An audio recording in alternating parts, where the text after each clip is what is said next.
Hello TarotTube, hello Facebook, wherever you're watching me. It's been a couple weeks since I've done a weekly forecast video. I thought I might jump into another one here. If you have subscribed, thank you so much for doing so. I can't believe there are people who want to hear me ramble about tarot, so that warms my heart. And I hope that you get some value out of this, or some insight, or just knowing that you're not the only tarot geek weirdo out in the world trying to find your way. You know, we're all here together. But anywho, the last weekly forecast I did was on the 27th of January. It is obviously now the 12th of February. So it's been a little while, and I'm just quickly reading through, what that looked like here. I started a new journal. Where is it? Hold the line, callers. Hold the line. My friends would be laughing at me because I say that all the time. So the last sort of reading I did, I had the Seeker as my spirit most present with me. And yeah, I did a lot of research around what was going on. What was going on that week? Let me see, 27th, there we go. Yeah. Okay, I did do a summary about this in my journal. So, as you can see, I've got a new journal here. It says, looking back at last week's 3-card spread, it made a lot of sense. I am desperately hoping that one of my new product ideas takes off and have so many ideas bubbling away in my mind. But I actually need to take the first step in this journey by allowing myself to let go of the old ways I have worked previously. So the last spread I had the Seeker as the spirit most present with me, and in the Spirit Keeper's Tarot, that was the spirit in search of science. So that was all about new adventures, leap of faith, seeking answers, and sort of trying to find new ways of doing things and new ways of looking at things. Then the spirit that was in my highest interest to prioritize was the Moon, or the Necromancer. And I had a bit of a weird experience that week that I was not prepared for. So in my blog, on my website, I wrote that I thought this was mostly around the U.S. inauguration and Trump taking office, and how all of that is bringing up a lot of uncertainty and deep-seated emotional distress. And also, I thought maybe the Moon, or the Necromancer card, could have also been around me flying a bit blind and working for myself. This is the first kind of period in my life that I've been self-employed, and it's all very new to me still, and I'm still sort of holding myself to old benchmarks of productivity, where, I could clock into a job and like bang out a bunch of work, when in fact working for yourself is a lot different than that, when you've got a disabled kid who doesn't sleep well, and whose medical conditions mean that,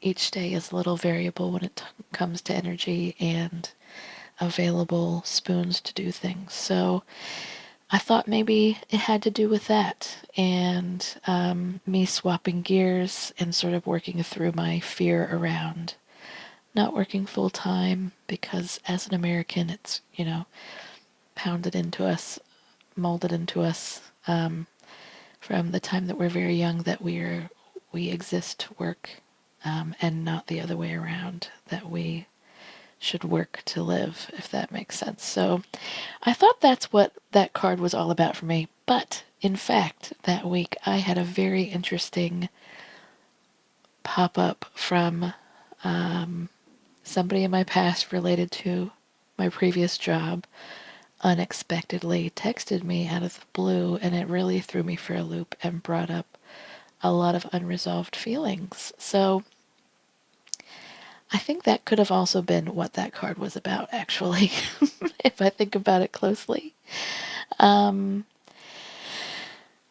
Yeah, so there's some personal things in there that I won't say in case they ever watch this video, but it was an interesting 24 to 48 hours as I processed that. And then the last card I had for that reading was the Burden One, or the Ten of Wands, or Ten of Scepters.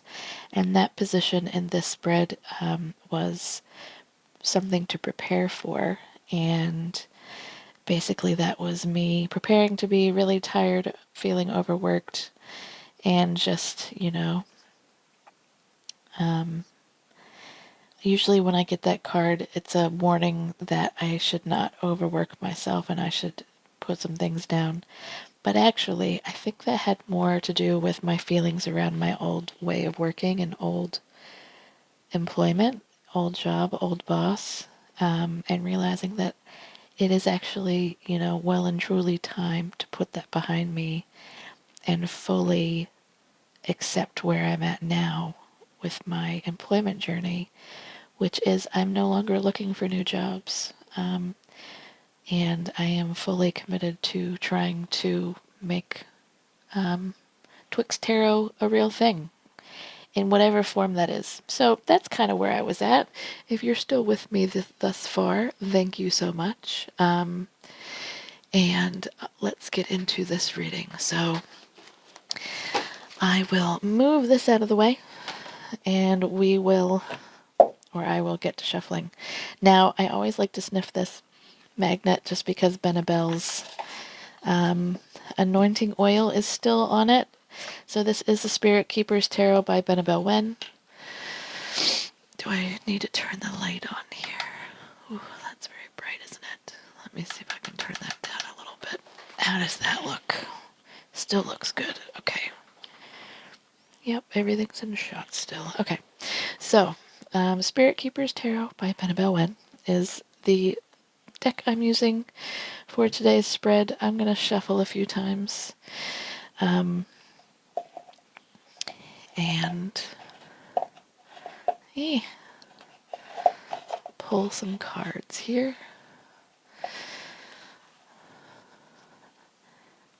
So I know it's not Monday, but I have come to realize that I need to really embrace the fact that consistency doesn't mean doing things perfect every day. It just means trying to fit it in every day. So this is where I'm at with a weekly spread. It might not have happened on Monday, but it is going to happen at some point, right? And that is what consistency looks like for me.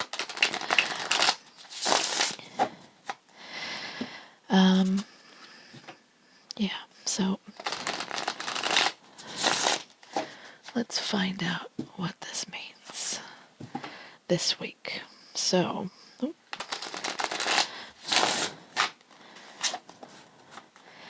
I typically shuffle around 7 times.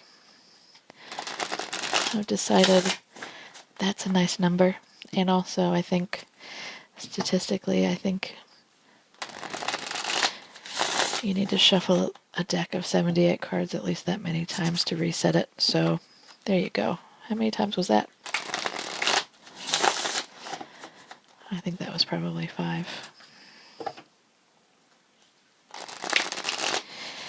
Now, I wanted to apologize for my sound quality. I know it's not the best.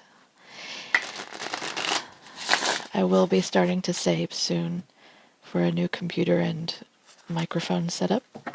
So hopefully I can start to actually edit my videos a little bit and make them look a little more professional.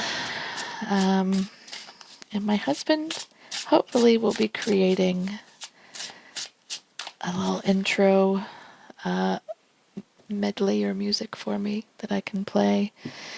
And, just want to make it a little bit more me. I'm only one person and using Canva for my thumbnails. So here we are.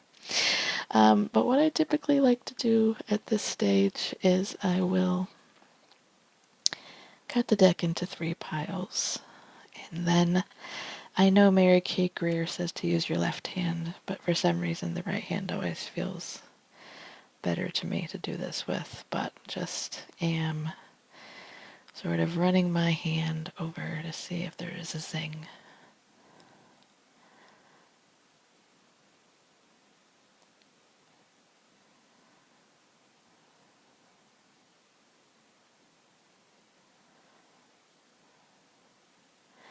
Surprisingly, it's this one this week. Usually it's the left. All right, what do you got, deck? What are we going to talk about?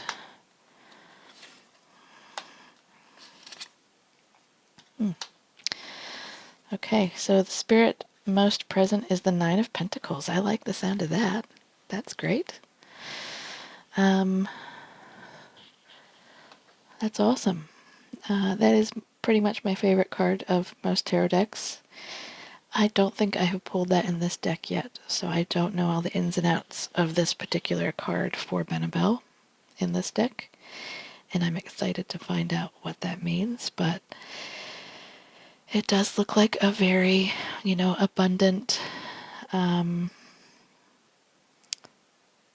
financially secure card here, or maybe just wealthy in terms of family wealth and a good life, if that makes sense, and not so much money, because I don't actually see money here. I see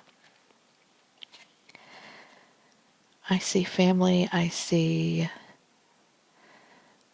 productivity, and I see wealth in other ways, and like practical items that you need in life, not so much money. But there is a woman getting her hair done here, although she looks like an older woman, so, maybe this is also around family and heading into that generational wealth territory that the Ten of Orbs usually has.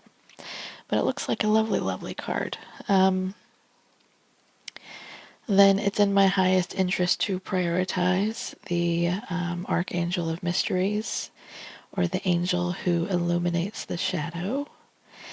And this also looks like an orb here, so I think this is two Pentacles card. I think the archangels are the knights. Hold on, I'll just double check that. I shall double check.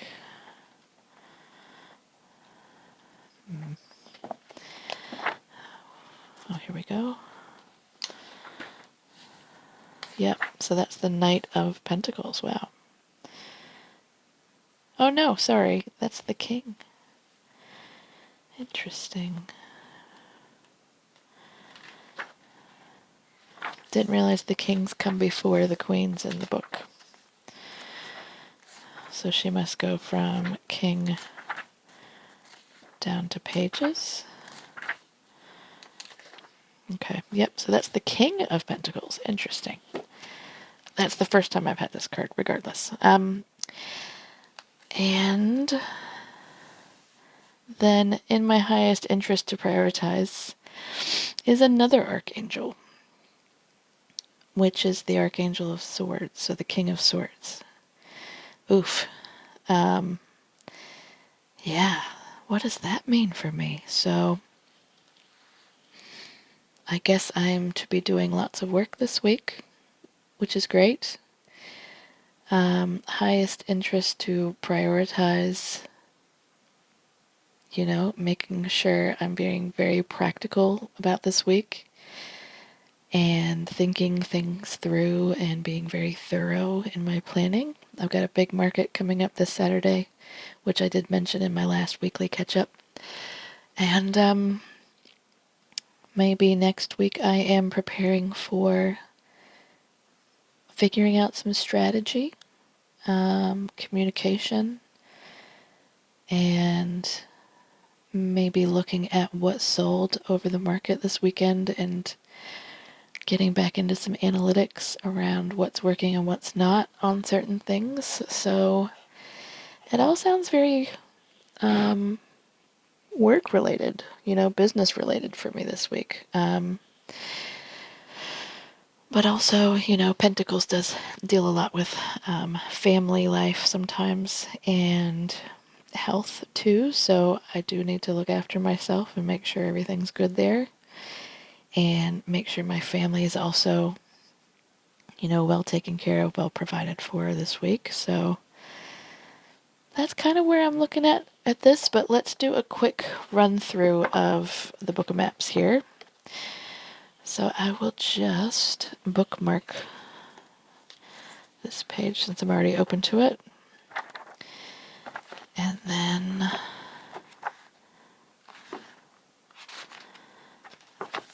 we'll get into that Nine of Pentacles first.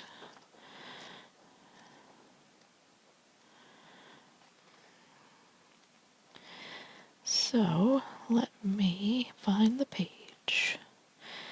Nine of Chalices, Nine of Swords, Nine of Orbs. Here we go. The Eminence.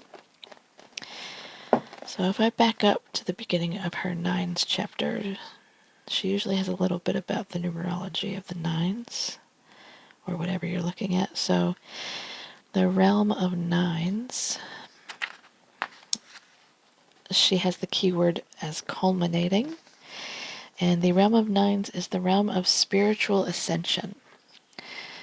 The realm of artists and healers. With 9 comes spiritual cultivation and karmic lessons.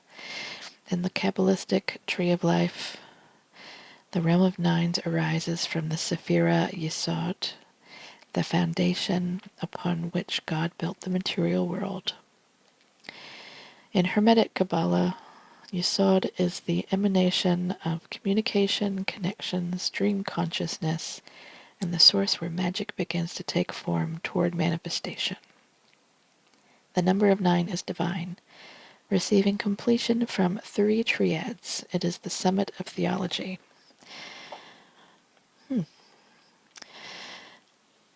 She's also got the moon here noted, and the foundation. She says, so this is about the Sephira, I'm assuming.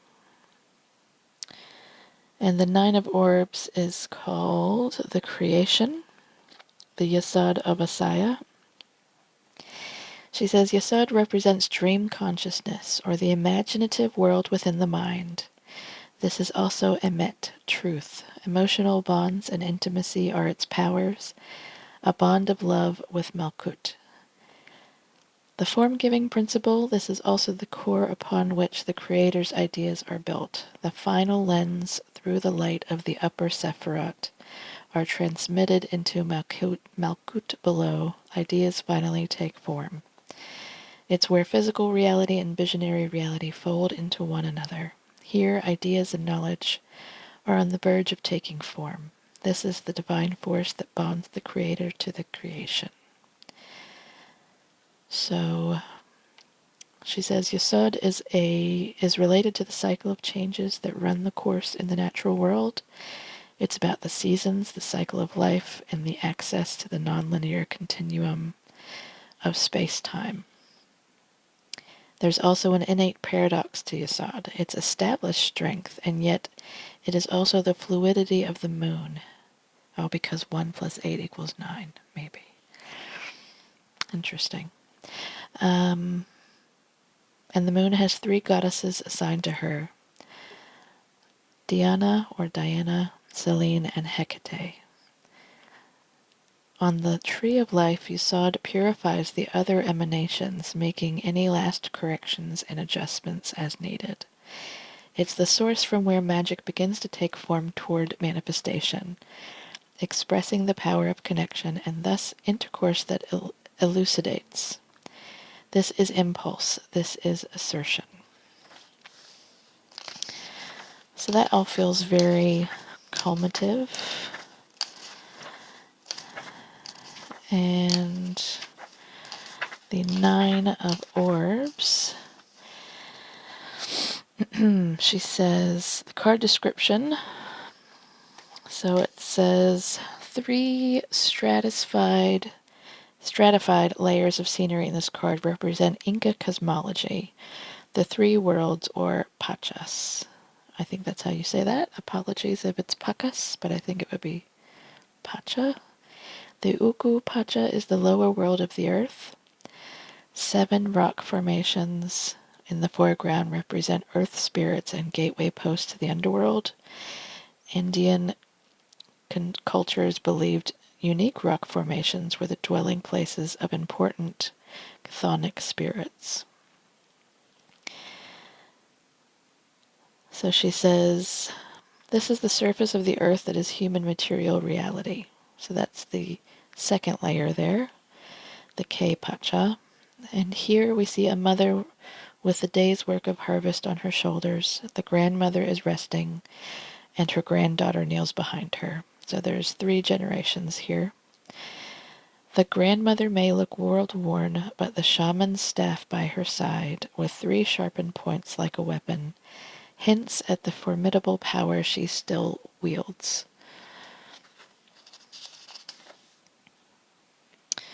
And then she talks about the fruit that the 3 have gathered. And this was a sacred food, and that the tree that this fruit comes from was referred to as the tree of life and symbolizes abundance and prosperity. So that fruit is called lucuma maybe. And then she also mentions the 3 animals, the picunya. And then above them is the Hanan Pacha, which is the higher world above them in the skies, where the sun and moon are sovereign. And this is the world of the starry canopy and the constellations. So Andean cultures within the Inca Empire believed that they came from the stars, and after death they would return to the stars. When they looked up, they were seeing their ancestors alongside their gods. I think this might also be similar to some Maori mythology, but I could be wrong. I'm not sure if looking up signifies looking to your ancestors, but remembering your ancestors is very prominent in local Maori mythology. So I'll have to dig into that. So yeah, she goes into great detail about what they're wearing, their necklace. She does also have a little wee snail somewhere in here. Oh, I see it. It's so tiny. So tiny by my fingernail. Which, is in the Rider-Waite-Smith 9 of Pentacles. And she says the card meaning is material gain, or the Mather's attribution is material gain. She says that Crowley quotes from Voltaire's Candide, if that's how you say that. Everything is for the best in the best of all possible worlds. And that is the essence of the Eminence, the Lord of Gain. This is the complete realization of material gain, goods and riches. This is inheritance. This is possession of great treasure, and all with great dignity. The 9 of Orbs prognosticates increase of goods. When the Eminence appears to you, helping spirits nudge you into an advantageous position so that you can receive reward or profit. The Eminence is a prophecy that you will be gaining resources that will help you achieve stability and security, that there will be increase in business and wealth, and all the seeds you've sown will yield an abundant harvest. Well, I like the sound of that. The message delivered to you from the Eminence is one of harmony. All of the heavens is in harmony with all of the earthly nature, which is in harmony with all of human community, which is in nature with the underworld, and that is the reason you'll succeed. That sounds very reassuring, and I welcome that coming in, that energy. I could really use some of that. So, let me see what else she's got here. She's got quite a long entry about her artist notes, going through how she wanted to give the pictorial representation of material gains in the nines an aspirational makeover.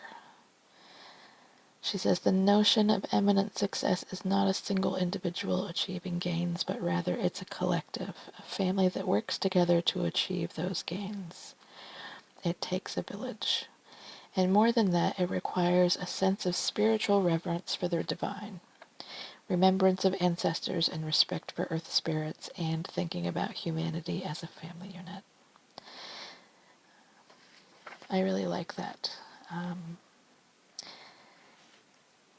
And that does give me some more perspective on how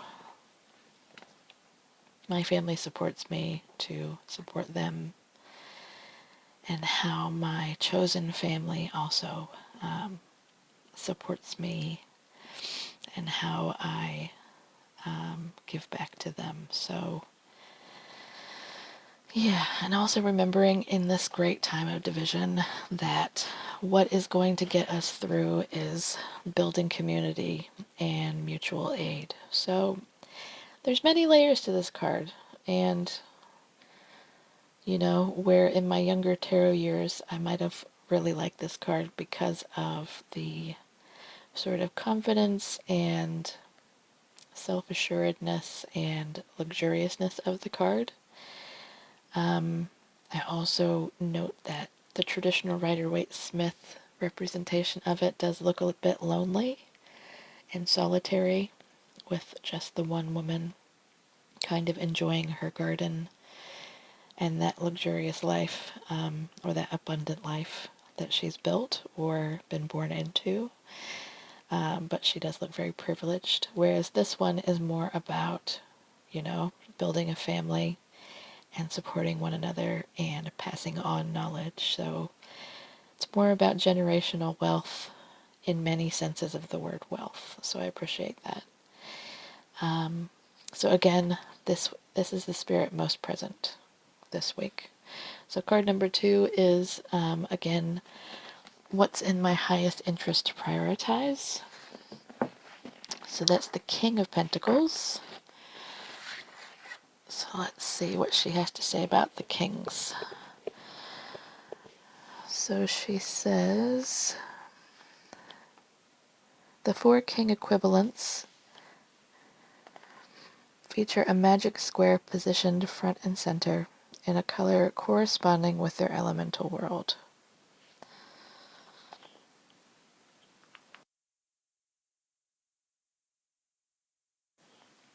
She says the magic squares contain distinct positive integers where the sum, or the magical constant, is the same for each row, column, and diagonal.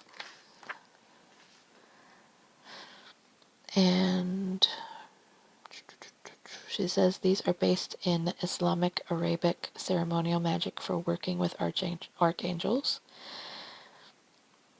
And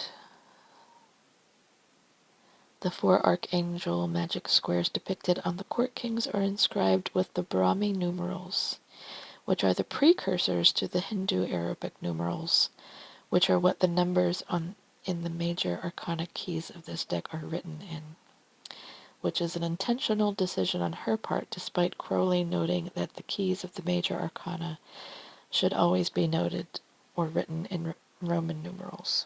So, good on you, Benebell, for going your own way there. I was wondering what those were on the majors. Let me see if I can find one.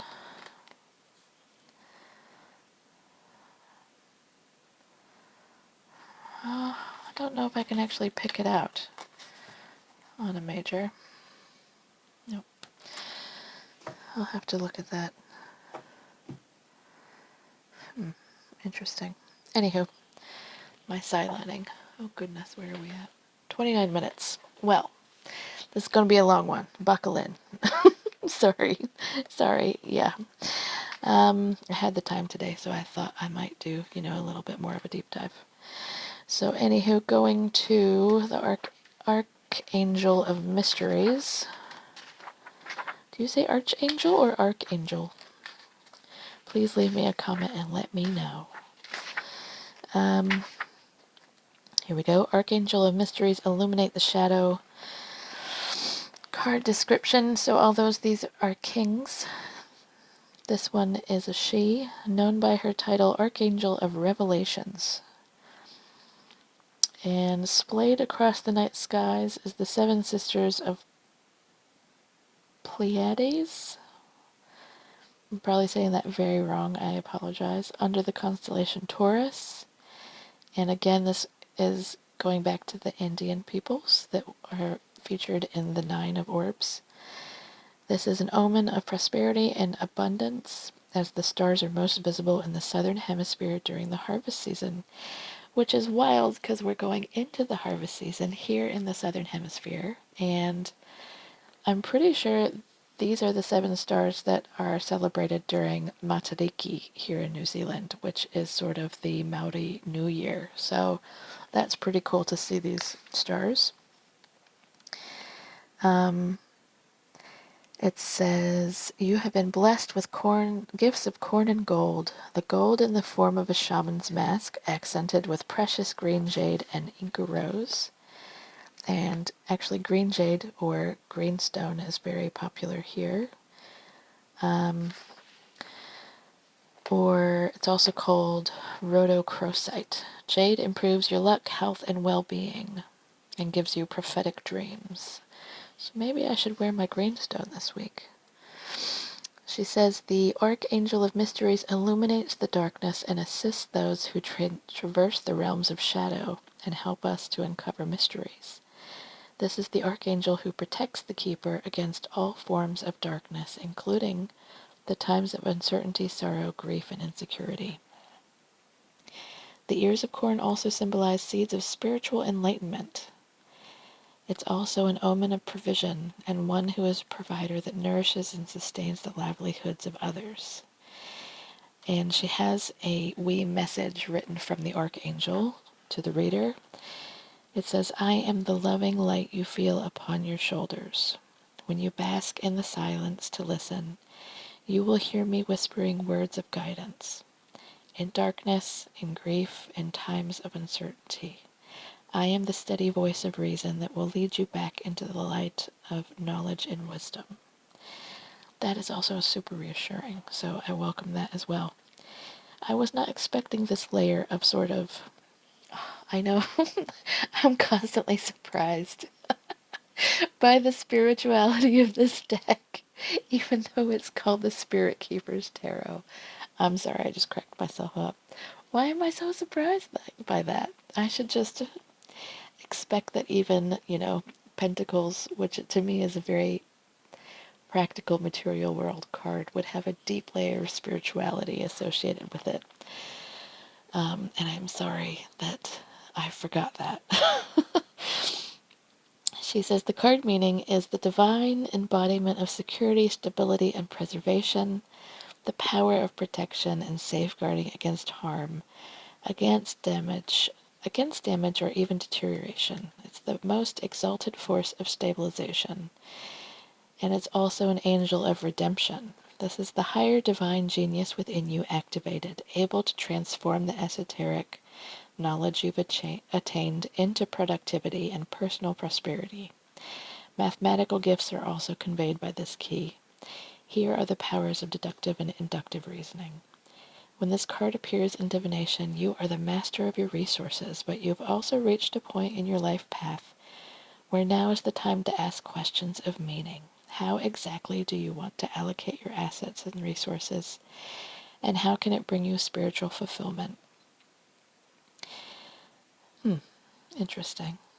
And she says, in mundane readings, coming to you as an embodiment of the King of Orbs, aligned with the Rider-Waite Smith, a pensive and serious personality is present, someone who will take a great deal of time and be methodical in decision-making.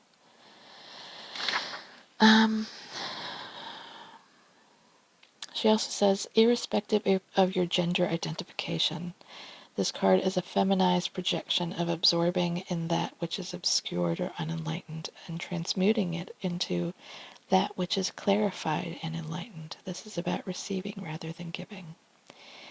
It's a receptive passive force of celestial nature, and it is the great preserver, nourishing that which already exists rather than asserting or initiating something new. This is about deepening and not expanding. Oof. She says there's also a preemptive divinatory implication. When the Archangel of Mystery shows up, Spirit detects that difficult times or forces of challenge are up ahead, and so this Archangel will appear preemptively to light the path for you and navigate you away from danger. So there's an interesting protective layer to this card as well, which I was not expecting. So I don't know what that's about, but this week, I guess time will tell.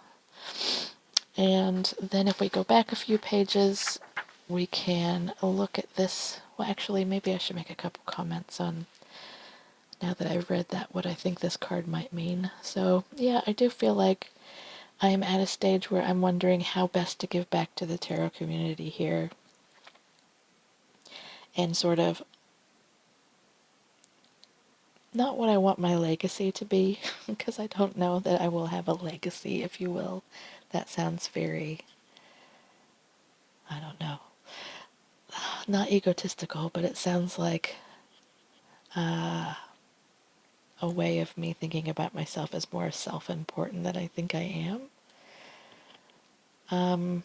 But I do, yeah, I've been going through some transitions around where I spend my time online, who I choose to communicate with and, spend time with online and in person.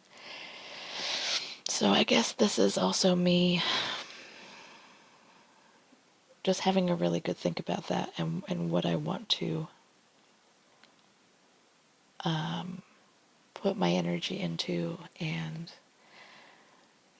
where I want that energy to go and where I think it will be of most use. So I am currently exploring those avenues. And you'll probably see that even in videos I make. Like, just not sure around this, what's helpful to people, or if me rambling about one reading is doing anything for anyone. I realize this is actually getting very long. Maybe more on that another day. So backing up just a little bit to the third card here, Archangel Commander. And this card position is all about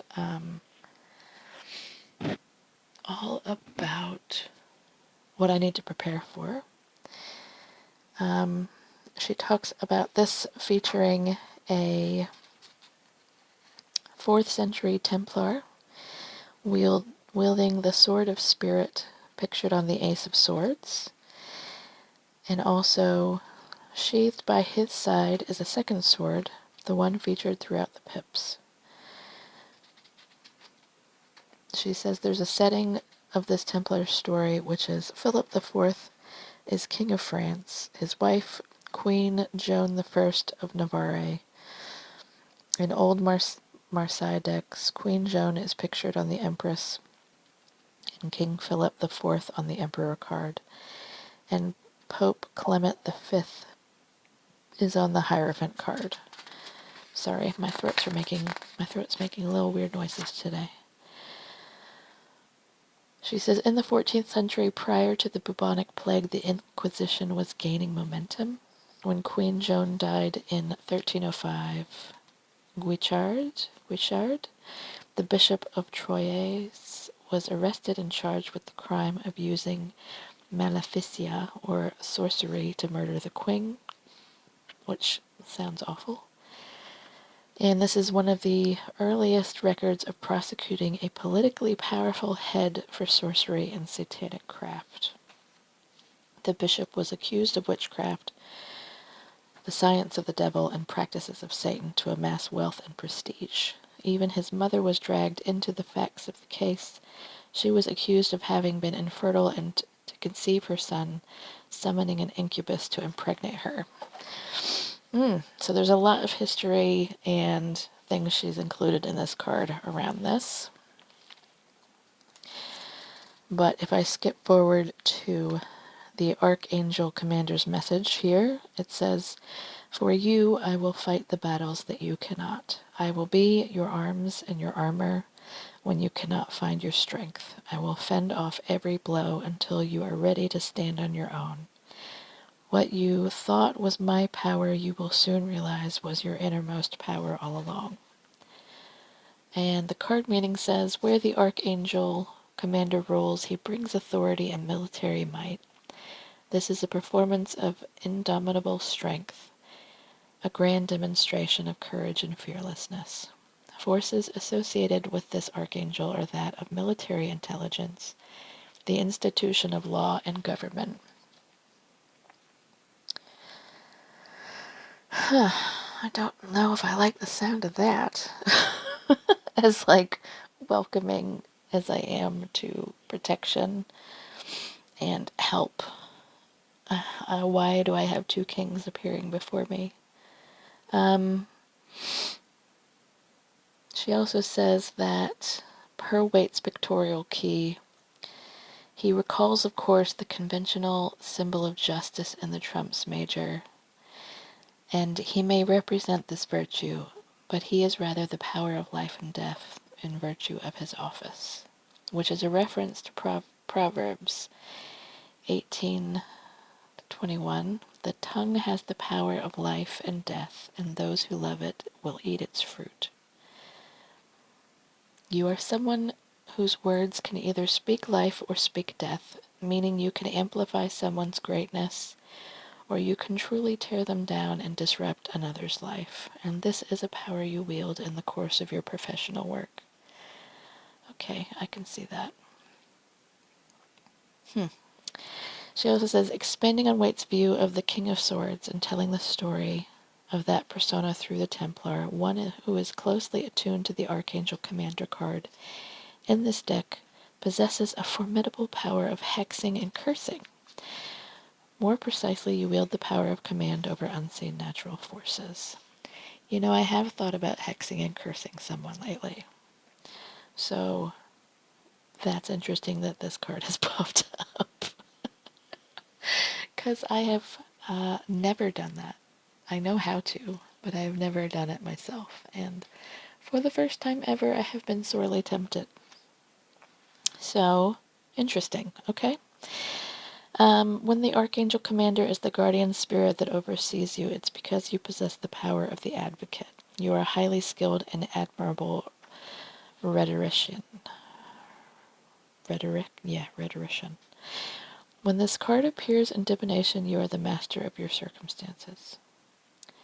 Okay.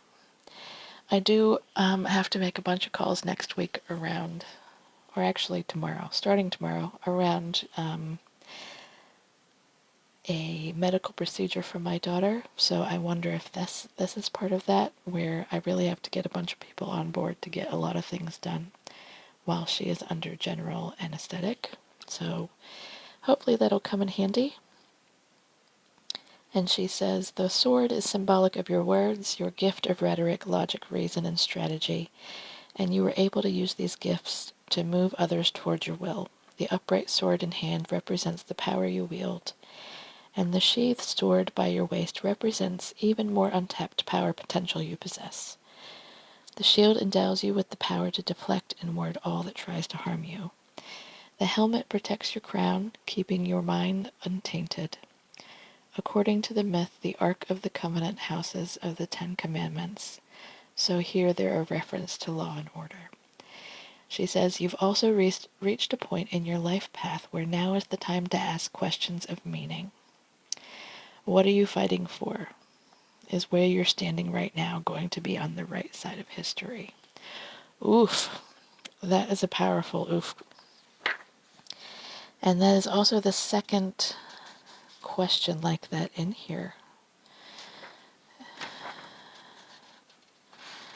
Because she also says something similar in the Archangel of Mysteries card, I think.